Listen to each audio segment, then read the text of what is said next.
Speaking Human.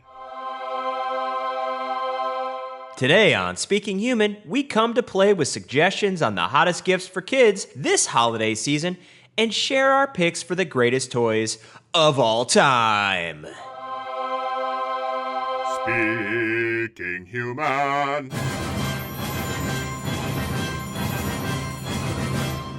Welcome to Speaking Human, where we simplify the world of marketing for humans. I'm Shad Conley, and with me is my co-host, Patrick Jebber. What's going on, Shad? You know, just thinking about toys, playing with toys, living the toy life. Toys, man. That's all I want to do is talk about toys. Just today. And then tomorrow, I'm going to talk about marketing. And gadgets. Which, you know, it's kind of like an adult toy.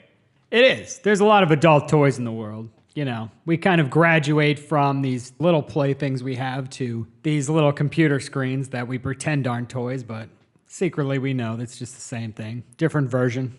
And everybody's got a thing in this world that becomes their toy. I mean, it could be tools for some people. It could be cars. It could be shoes. It could be candles. All those candle makers out there like, yeah, finally, someone understands. You know? It's true. Could be anything. You do find your own version of toys in the adult world. Could be, you know, stereo systems, home theater, whatever you're into, right? There's always that version of the adult toy out there. Yeah, whatever strikes your fancy. You know, speaking of toys, Shad, I have a great question for you. It's a 10-part question. Oh, good. Are you ready for this? I like questions that aren't just one part, but, you know, multiples. Yeah, it's kind of like your honorable mentions. You know, you like to just keep going forever. Yeah, I like things that are infinite. Yeah. Since we're talking about toys today, what do you think are the top 10 best-selling toys of all time? Ooh. You can either guess them, there's 10, or, you know, you could guess one and I'll tell you the rest of them. Give me one on that list, I think, is probably the best way to do it, because otherwise this will be a whole episode of you guessing which are the top 10. I don't know if it'll hit of all time, but one that I think of that I know was really popular at one point in time, I don't know if it'll hit of all time, though, is Cabbage Patch Kids? Does that make the list? Is that just no, that not was in the just a top 10. flash in the pan, so that was just kind of a moment. Top 10, how about Star Wars? No. G.I. Joe. Yes. G.I. Nailed Joe. it. Nailed it. Yeah, G.I. Joe is on the list. Now, depending on where you look online, there's a lot of top 20 lists or whatever. These 10 I thought were pretty solid picks for the top 10. We got Barbie, the Yo-Yo, because that goes all the way back. Yeah, that's right? a good one. The Easy Bake Oven, Radio Flyer, the little red wagon, Silly Putty, which is, you know, another one of those oldies but goodies. Transformers makes the list there. G.I. Joe, Hot Wheels, as we all know, which is a great one. The Etch-a-Sketch, and Legos. That is a really good list, and those are some really popular, well-known brands, definitely. You know, some things I wouldn't even think of. I definitely wouldn't have thought of. When I think of toys, I don't immediately go to like a wagon or Silly Putty. But you can see why those make the list, because they've been around a long time. They're kind of those staples, you know? Yeah, you could start to see a pattern there where they are toys that stand the test of time. Yeah, definitely. I think that's a really good starting point, too, because it'll be interesting to see as we go into our picks for the best toys of all time, if any of those made our list. So you may hear some of those come up again, or you may not. We'll find out. You know, at this time of year, at this holiday season, toys rule the world. They're a big part of the conversation. You have the toy catalogs out, the toy commercials on TV. They're everywhere. Thinking back on your own experience, Patrick, what are some of the toys when you were a kid that stand out to you that you remember as being your favorite toys when you were a kid?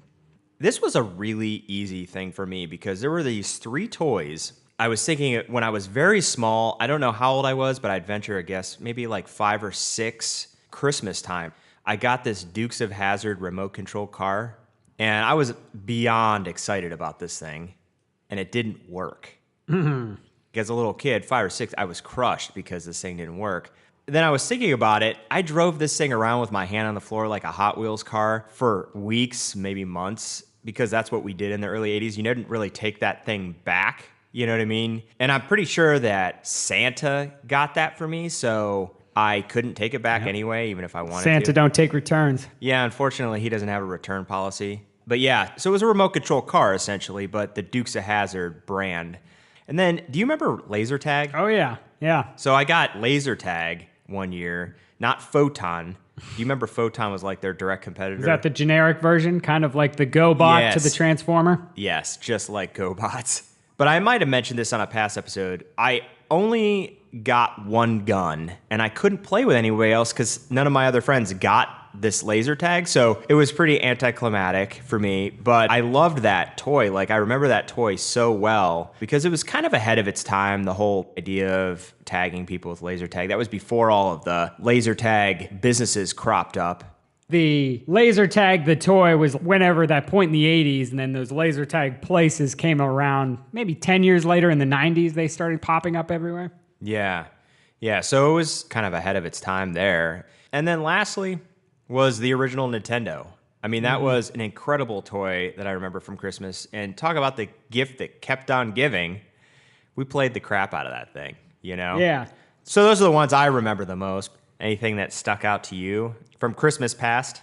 It was a little sad to me thinking about this that I didn't really have. I had some gifts I remember, but nothing like super standout. Like, I can't remember that moment of opening something up on Christmas and being like, that was the thing. That was the moment. I think at this point in my life, it kind of even blurs to I'm like, birthdays, Christmas. I'm not sure when I got exactly what. I do remember one of the things I got was a remote control truck. In the 80s, remote control cars, you know, there were a couple years of getting the ones attached to the wire, you know, which were like the worst, just the worst. You're going like 4 feet tops. But I finally like got one of the really good ones that could go on its own. Even though that was like, my trend tends to be I got everything a little past the point where all my friends already had it. So it's kind of like that with that, but I was still, you know, excited to get it. Nintendo, we were the same way. We got the Nintendo, but it was after all my friends had already had it. So I'd already played it at their house. We were never like the early adopters. Game Boy was another one. I'm not sure if I got that birthday or Christmas, but I know that was one of my favorite gifts because I just played the crap out of that. You know, my thumbs were just moving like crazy. You were probably playing a lot of Tetris on that, correct? I was playing a lot of Tetris. Super Mario Land. I don't know what the other big games of the moment then were. I can't quite remember. Was that the black and white version? Oh, yeah. Yeah. I don't think the color one came till much later. Yeah. And then I remember some music things. There was one year I think I got a Walkman and some tapes. And then there was one year where I actually got a stereo and CDs. That was the upgrade, you know, a few years later. So those were big gifts I remember too. The category of toys can really span depending on your interests, right? Yeah. Like we were talking about, tech can be toys. I mean, they're not necessarily all toys. Like the Nintendo, right? The Walkman, the Game Boy, those aren't really toys per se. They're video game consoles. It's a pretty open definition. It's hard to remember. You know, a lot of those like pre-10-year-olds, you get so many toys. Unless you get something big, you know, something like laser tag that's like a big kind of memorable thing. It's almost hard to place some of that stuff, you know?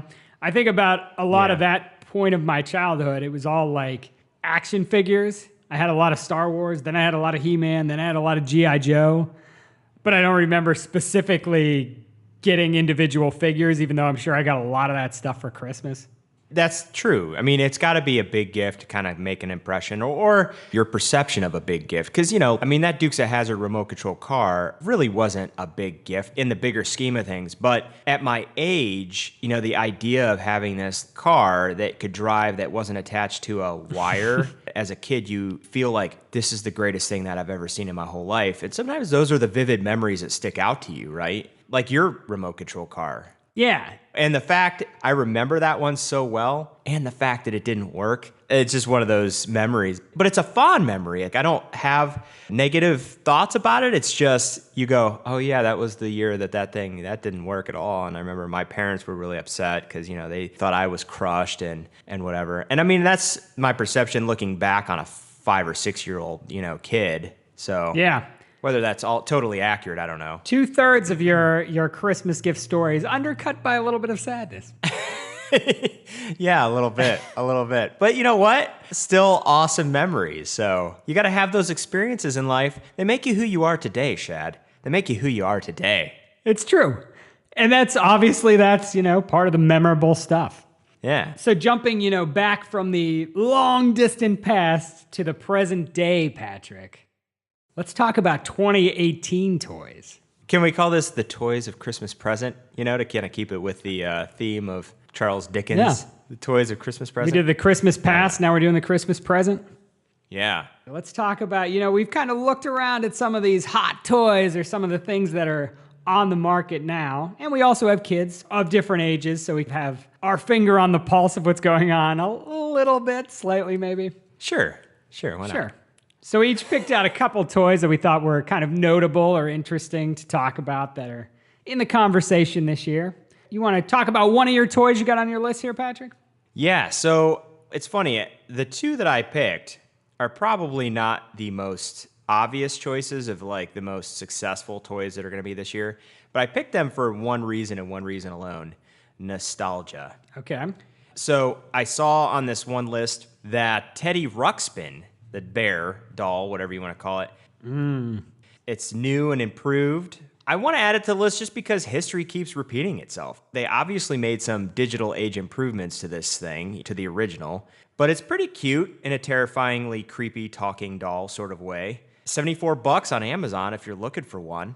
So it's expensive, I think, today. Yeah. In today's... I think it was expensive back then, too. Yeah, it's kind of fascinating to see how a lot of the toys from our childhood keep getting revamped or sometimes not even really improved, but just re-released. Yeah. Well, they got to remake everything, right? Yeah. Quick Teddy Ruxpin story of what I remember of Teddy Ruxpin from my childhood.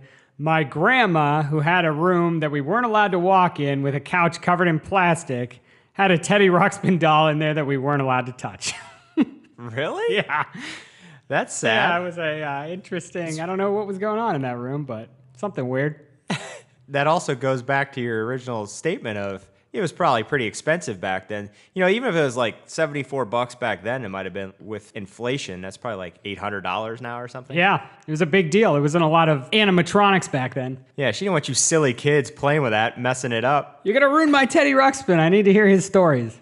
That's a good story. Do you have anything on your list?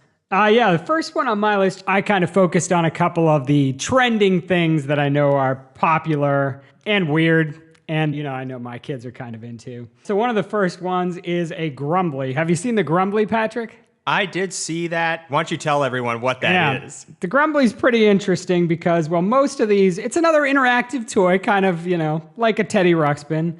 There's a lot of these days, these things you kind of talk to or interact with. The Grumbly's interesting, though, where most of them you nurture or do something with. The Grumbly is something you beat up, you slap it around, you flip it over, you shake it, you smack it, and try to get it to melt down. That's the whole goal. It's like this furry monster that you basically beat the crap out of to try to make it mad. Or as it's described, It's a short-tempered and mischievous. Bands of Grumblies create supernatural chaos such as earthquakes and volcanoes. That's what the Amazon description says of them. But my son actually got one of these recently, so I have one here so you can hear some of the noises it makes. Let's see if we can catch this real quick.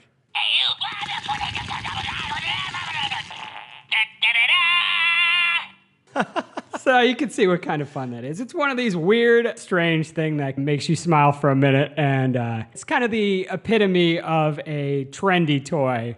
Within a year, no one will probably know what it is.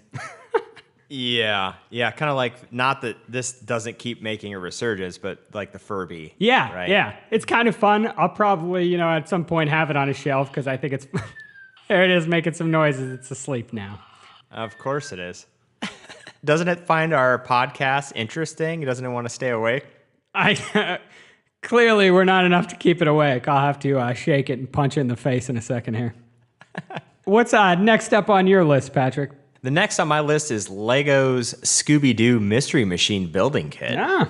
It's just a Lego kit, like any other Lego kit, but I think it's great that Scooby-Doo lives on. I mean, it continues to foil the monsters who are up to no good, or, just the people dressed up as monsters. Again, I've noticed a trend. A lot of the toys, $50 and up, because this one's $75 for this Lego kit. What? Yeah.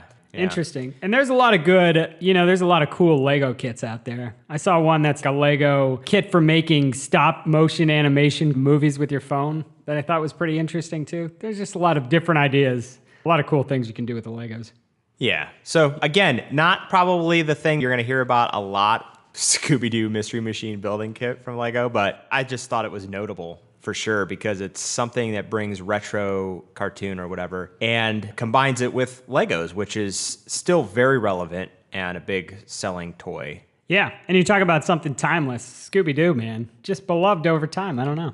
Yeah. Raggy? Ruh-roh.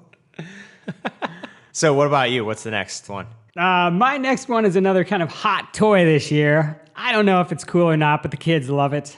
This is part of a big toy trend going on right now, which are kind of the surprise or mystery toys where you don't know exactly what you're going to get. Hatchimals. So Hatchimals are magical creatures inside colorful speckled eggs. With your loving care, you can hatch Hatchimals who sing, dance, and play games. So there's different Hatchimals. There's big ones to small ones. They all come inside these eggs, and part of the process is, you help crack them open, hatch them, bring out these little toys. Some of them which are like interactive and animatronic. Some are just really small, like little things you would get out of a 25-cent machine. I think the whole allure of this toy is just that you don't know what you're gonna get. Kids are like gambling addicts. They just love a good game of chance. There's a ton of YouTube videos that's just people opening and hatching these things. It's this whole idea of mystery things. You're opening it up and you don't know what you're going to get, which me personally sounds terrible. Yeah, I agree with you. We went to a Comic-Con recently and, they have those mystery boxes. They're all called something a little different. And my son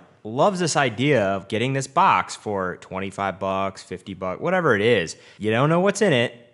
You don't know if you're going to get something cool. You don't even know if you're going to like the stuff that's in it. And I'm like, I just don't think that's a good way to spend your money, And he's like, well, but some people got really cool stuff. I'm like, yeah, and some people got crap. They didn't get anything. Yeah. Anything that they liked. What do you do then? You just blew all your money, right? I guess it's kind of like playing the lottery in that, at least you get something in this thing. So maybe that's why they've become big is that, this game of chance, like you said. I don't know. The mystery box thing, I didn't realize Hatchimals were like that. Yeah. I think to some extent. You just don't know what animal you're getting in there. You're getting this creature. Well, as long as you don't crack it open and it's just like egg yolk and you're like, you opened it too early. Or battery acid. That's like super criminal right there, man. Mine has broken glass inside. This is the really sinister version of Hatchimals. Oh, mine has money. This set of Hatchimals is going to be in the next movie, Hostel or whatever. Hostimals? Yes. So I had a few honorable mentions. Oh, okay. Some honorables from you, huh? Yeah. So the Furby, still making it. They have a Furbaka Furby, which is a Star Wars Furby. Kind of funny. Still hanging around. Yes. Drones are big this year. Smaller versions of drones. Oh, yeah. Then I saw these, they're called squishy stress relief balls. It's like slime, which as you know, has for the last couple years. Huge. Yeah, slime. I'm sure every parent out there listening to this podcast will say, please, if I never see slime again, it'll be honestly too soon. And that one that I actually really liked was this bit coding robot. I saw that. Yeah, which allows kids to code. Very cool little thing. I thought there was a good chance you would pick that one as one of your picks, the coding robot. I really like these ones that help kids to kind of grow their programming or coding or tech skills, but also being imaginative and creative at the same time. And there are a few different coding toys like that, I noticed too. But yeah, I thought that would be one that would be on your list. Another trend I noticed was there is a lot of poop-related things. There's a couple poop games. One's called Don't Step in It. The unicorns?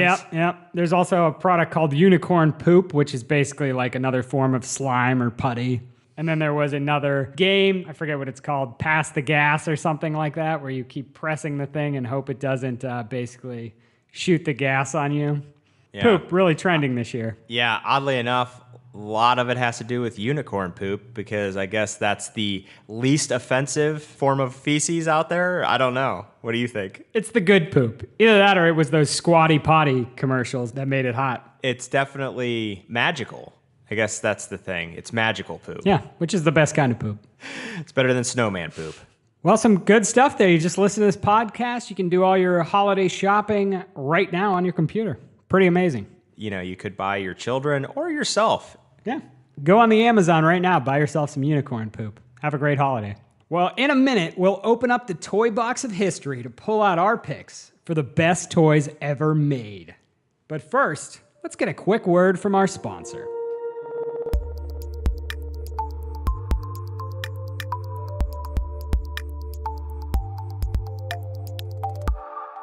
Today's sponsor is Farmers Insurance. Insurance can be confusing, overwhelming, and time-consuming. At Hire Insurance Agency, we remove the guesswork and hassle, helping you protect what matters most. We offer a wide range of auto, home, business, and life insurance policies to help you meet your specific needs. Call 844-543-3463 or visit hireinsurance.com. That's HYRE insurance.com for more information.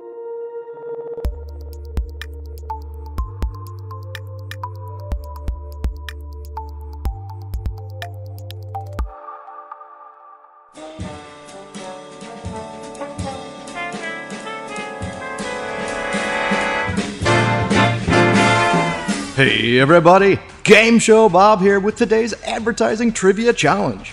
Speaking Human Trivia is the name and Advertising Trivia is the game.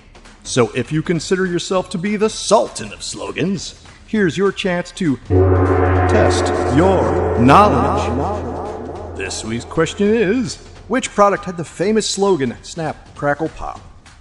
The choices are A. Phantom Fireworks, B.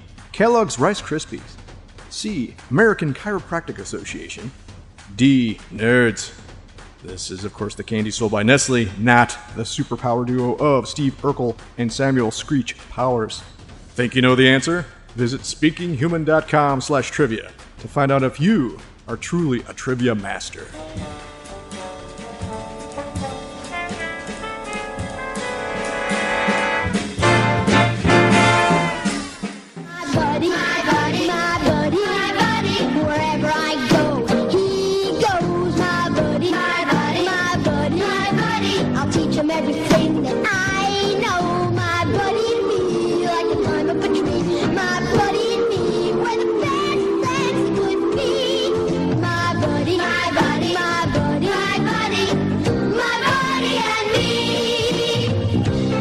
Buddy from Play School. That was a clip from a 1985 commercial for My Buddy, a doll designed to appeal to boys that ended up inspiring decades of Chucky movies. Ew, Chucky. Scary, very scary. Will My Buddy make either of our lists of top toy products of all time? Not a chance. Not a chance. But the commercial sure did have a catchy jingle. So if My Buddy didn't make your list, Shad, because I know it didn't, how did you determine what toys would make the list? Well, I'll say My Buddy was close. It was probably like number 1,062 on my list, so it just missed the cutoff of the top 3. I'm just kidding. My brother had a My Buddy. Wonderful toy. They're still close. He still hangs out with him, right? They still watch TV together. Do they climb trees together? They do. They're both still in a tree somewhere.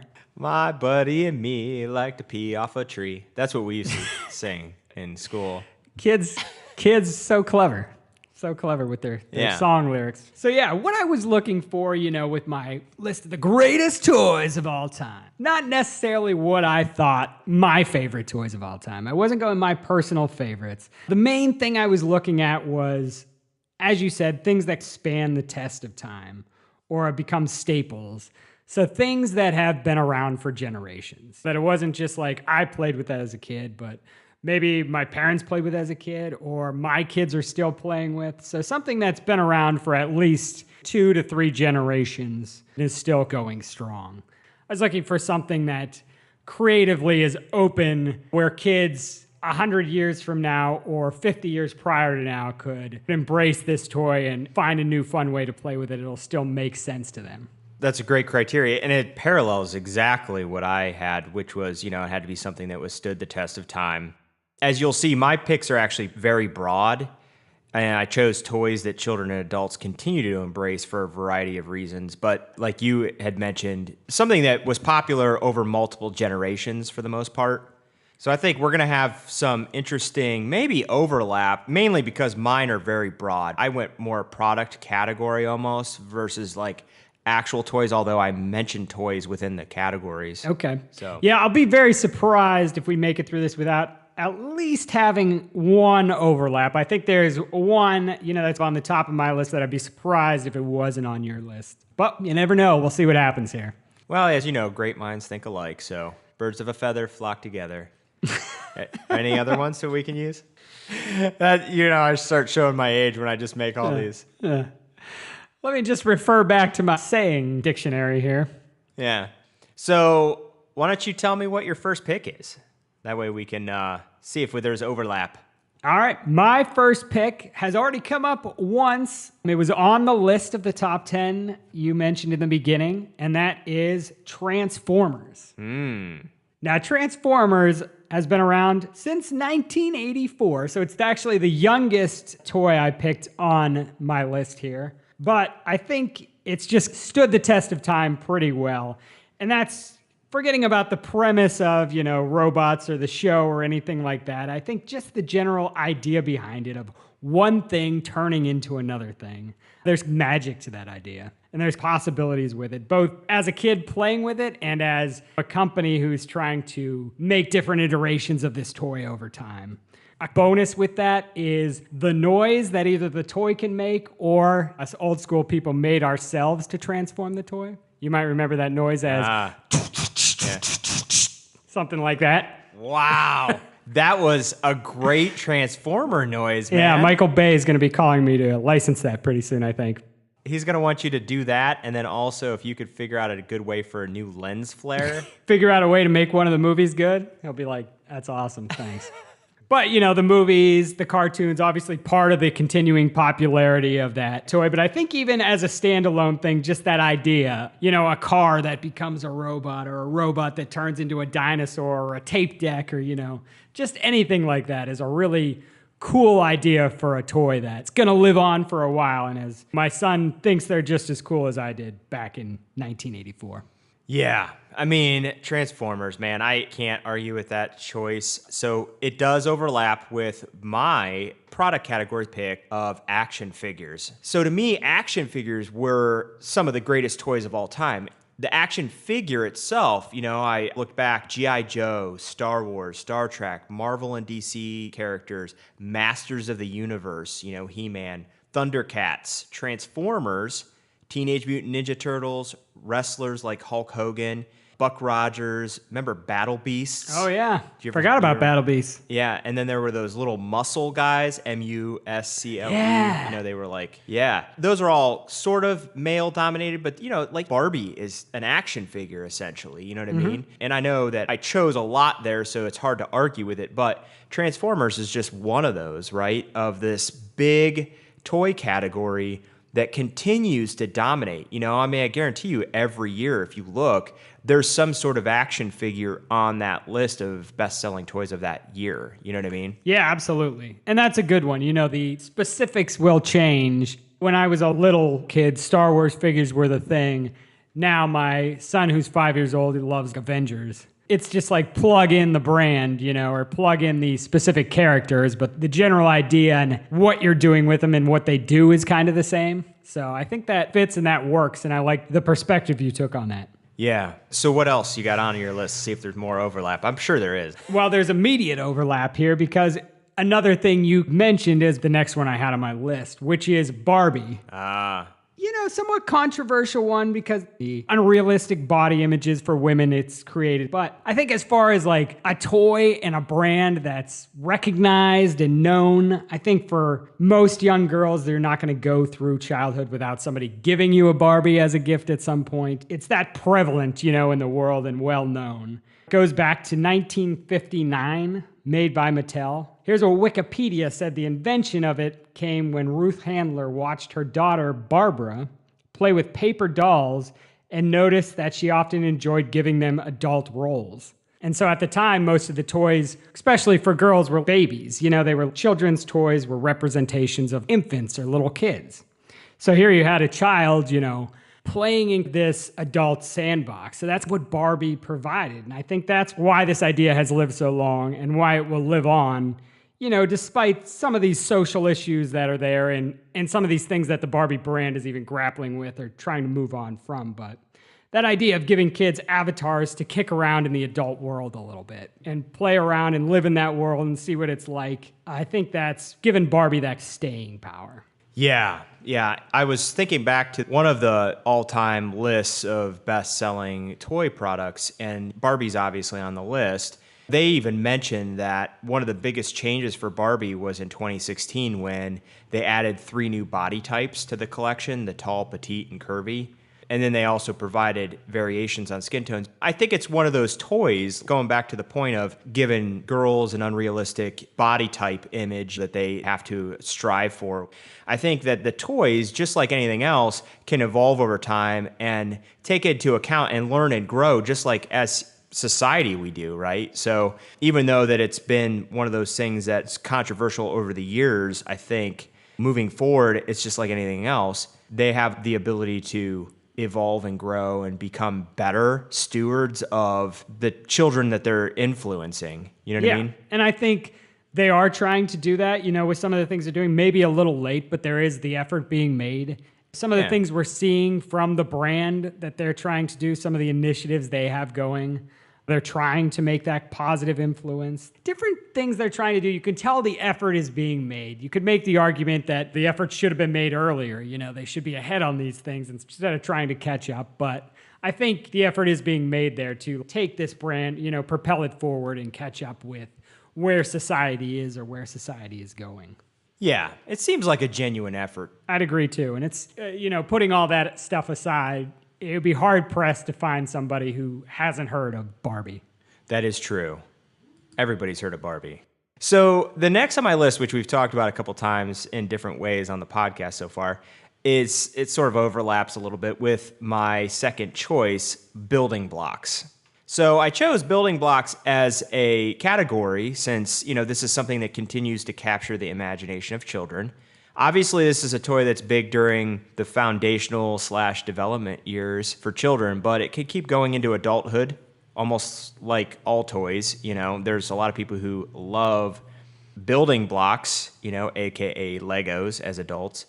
But the big thing here is that it continues through each generation. And a lot of modern building blocks' continued success has to do with Lego, of course, because it's the most modern, contemporary version of building blocks. But I'm not discounting all of the other manufacturers out there, even the knockoffs of the Lego block. Even going all the way back to Lincoln Logs and Tinker Toys, building blocks have just definitely influenced children, helped them develop their imagination, creative skills. So that's definitely one that I felt like had to go on my list of the 3 greatest toys of all time.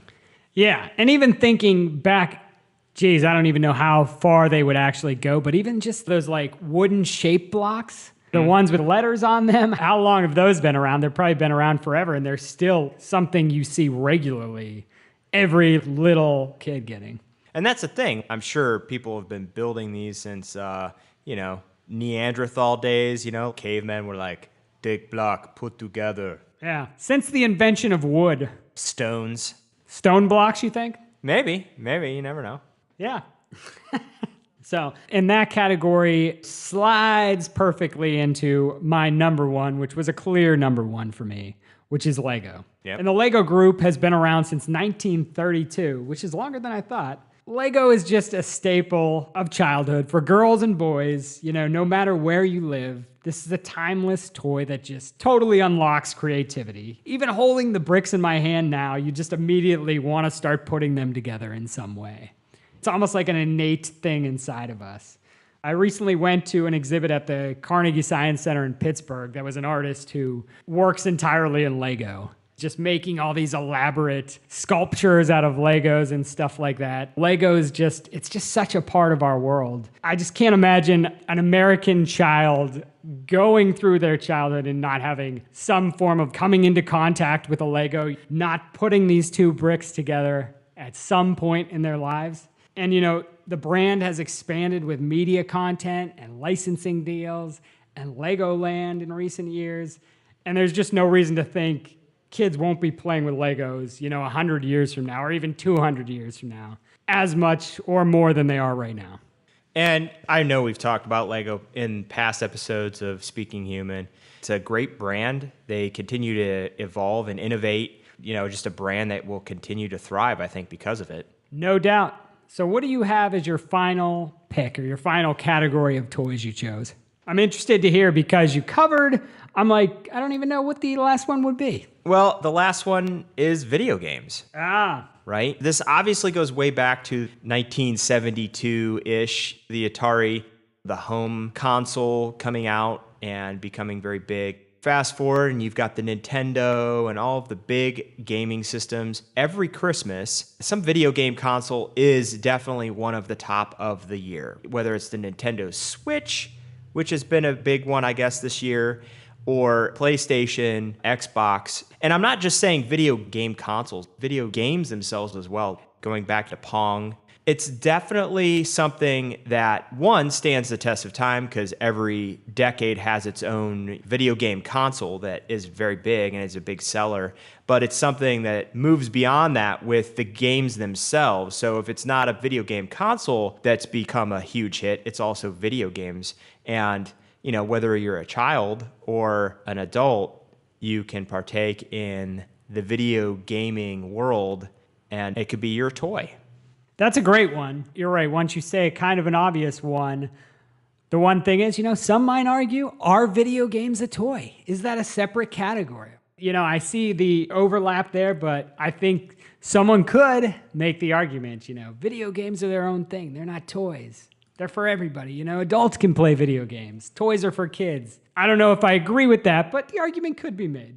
If you believe that's fine, but like we were talking about earlier in the episode, for the definition of what we talked about today, right? Tech could be your toy, shoes could be your toy. I mean, as an adult, as a child, obviously, I doubt any kid is going to be like, I love shoes, that's my toy. But maybe, So video games, though, I think it's a natural extension of the toy category, regardless of how you feel about it. I mean, it could be its own category of thing, too. I agree with that, for sure. Yeah, I was just throwing that out there, the way I think about it and the way I remember, the way I got Christmas presents as a kid, and it fits for me.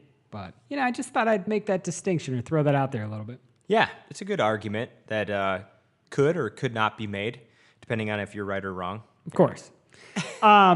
So before we kind of wrap up here, let me throw out a few honorables I had. Not too many, but a few things I thought about that almost made the list. Mr. Potato Head, a classic that's been around. I don't know how far that one goes back, but I imagine it's a while. 1950s. Was it an actual potato then? Yeah. When it first came out, they only gave the body parts. Oh, and you put them on your potato. You would use a regular potato out of your house, which is weird, Yeah. But makes sense. Make your own toy. Yeah. It's kind of a timeless toy that seems to pop up. Pretty simple. Doesn't change much what it does. They have different versions of it, but, Mr. Potato Head's been around for a while, and his wife. Another one I had that you mentioned in the top 10 at the beginning of the show, Hot Wheels. Again, pretty simple, has remained pretty much the same. There's a lot of iterations of that you can imagine that going on forever. They keep making new tracks and stuff, but those little metal cars, always fun to play with. They're going to stick around. Also, the Etch-a-Sketch, a timeless toy that everybody kind of has. People make great art out of the Etch-a-Sketch. A fun thing. I don't know that anybody's like, man, I love the Etch-a-Sketch. What do you think about the Etch-a-Sketch? I think it's a staple of every child's life. Every kid, I feel like, gets an Etch-a-Sketch, and then I've seen some amazing art created on Etch-a-Sketches. Yeah. I've never personally made any great art on an Etch-a-Sketch. So I see people do it. I'm like, I don't really know how that person would ever do that. Yeah. There's like that 1% of people who are really good with the Etch-a-Sketch. And then the last one I had on my list, not sure if this would even count. Does this classify as a toy? It's crayons? I guess. Are crayons a toy? I don't know. They are a staple. They could fit into that. It's kind of like video games. Part of childhood. Yeah, I mean, my daughter would think that's an awesome toy because, she's always liked the artistic tools that are out there in terms of like markers and crayons and colored pencils and stuff like that. So again, toy is a pretty broad definition because it could be a lot of things to a lot of different people depending on your own personal perspective, right? So, yeah, I like the crayon. Crayons! Crayons! Is that it? That's all the honorable mentions you have? I thought for sure you'd have 40. Because toys, man, they're toys. I don't know. This was one of my easier lists to make, which is weird. It's usually not my experience. Mine was really easy because I took product categories to a whole new level instead of just picking a specific toy. First on my list is everything. Yeah, I'll have to do that in the future. That way I won't have to actually pick anything. Yeah, just do it like that. So, on that note, let's get our final nugget of human wisdom.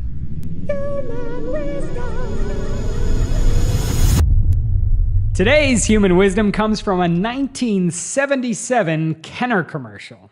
Let's play that clip now. It's Darth Vader, watch out! And he's got a lightsaber. It's Kenner's Star Wars action figures, each sold separately. I got you now, Ben Kenobi. With R2-D2 and C-3PO. There's even Chewbacca and Han Solo. Someone's coming, Chewie. Who's there? It's Princess Leia and Luke Skywalker. Now I know the Force is with us. Darth Vader, R2-D2, C-3PO, and other Kenner Star Wars action figures, each sold separately. So I chose that clip, one, because, Star Wars figures, one of my favorite toys of all time, as we said, going back to my childhood, but also because it's a reminder of a key element of all the very best toys, and I'd also argue of all the very best marketing, and that is imagination. Toys in and of themselves are just basically pieces of plastic or metal. It's how they open up the human mind, which is in no small part helped along by the marketing, that really matters. Think about it. Star Wars toys were a phenomenon not because they looked like characters from the movie, but because they gave kids access to that galaxy far, far away to construct their own stories, to be inside of it. A slinky may just be a metal coil, but it can walk down stairs or stretch out to become part of a fort. A Lego may just be a plastic brick, but you can assemble them to create castles, spaceships, and vehicles like nothing you've ever seen before. The key to all great toys and all great marketing is opening up people's imaginations to the great possibilities in front of them. God, that's beautiful. That should be a quote on a stone tablet. Like a human wisdom, Yes, with like a burning bush. like on a mountain, like a guy with a beard yelling about something. Yeah, chiseling it into the stone tablet. I love that. I love that clip because if you watch that commercial, that's what I remember most about my childhood is, and I know that we're living in different times and there's a lot of kids that don't play like that anymore, but back then you had to use your imagination. You know what I mean? You got these action figures and you would create these like personas, and whether they were extensions of the characters from the movies you watched or the shows you watched or whatever, or maybe you created your own new characters, you were using your imagination. All these scenarios you'd put them in and playing in your yard and having your friends with their own characters. That is what toys are all about. That development of the child's imagination. It helps kids develop not only problem-solving skills and things like that, but also that creative part of their mind that is priceless. You know what I mean? Yeah, absolutely. And I think the toys that do that best, as we saw from these lists, are the things that stand the test of time. I look at some of these toys now, and the ones that honestly do more are the ones the kids play with a little less. They're the coolest at first, but they burn out the fastest because they do what they do, and that's it. Yeah. But the ones that open up their mind and it's what they can do with them is kind of up to them are the ones that they keep coming back to because they just have more potential or possibility to them. It's kind of an interesting phenomenon. Yeah, just like you said, when you're allowed to make it do whatever you want, the possibilities are infinite. The world is your oyster. You are on fire. That's, I think, 4 great cliches today. Actually, I'm not even trying. The Guinness Book of World Records will be calling you soon. If you were going for a record, you just hit it on the podcast. Well, that's a good human wisdom, and I think a great episode, all-encompassing of best toys in the universe. Yeah, a great holiday episode for everybody. Yeah, so that's it for today's episode, everyone. You can find current and past episodes of the podcast on speakinghuman.com. While you're there, check out the Buzz section of the site where we post cool, entertaining, and enlightening updates on marketing, branding, advertising. If you're interested in things we talk about on this podcast, you'll definitely like the Buzz because it's got our own unique slant / sense of humor. So check it out. Yeah, it's kind of like weekly little tidbits of the same kind of info you get on here. Good recommendation. You can also tweet us your picks for the greatest toy of all time. What do you think is the greatest toy of all time? Using the hashtag #BestToyEver. You can find us at speaking_human on Twitter. That's at speaking_human on Twitter. We'll be back in 2 weeks with another episode of Speaking Human. Catch you then, humans. Speaking Human.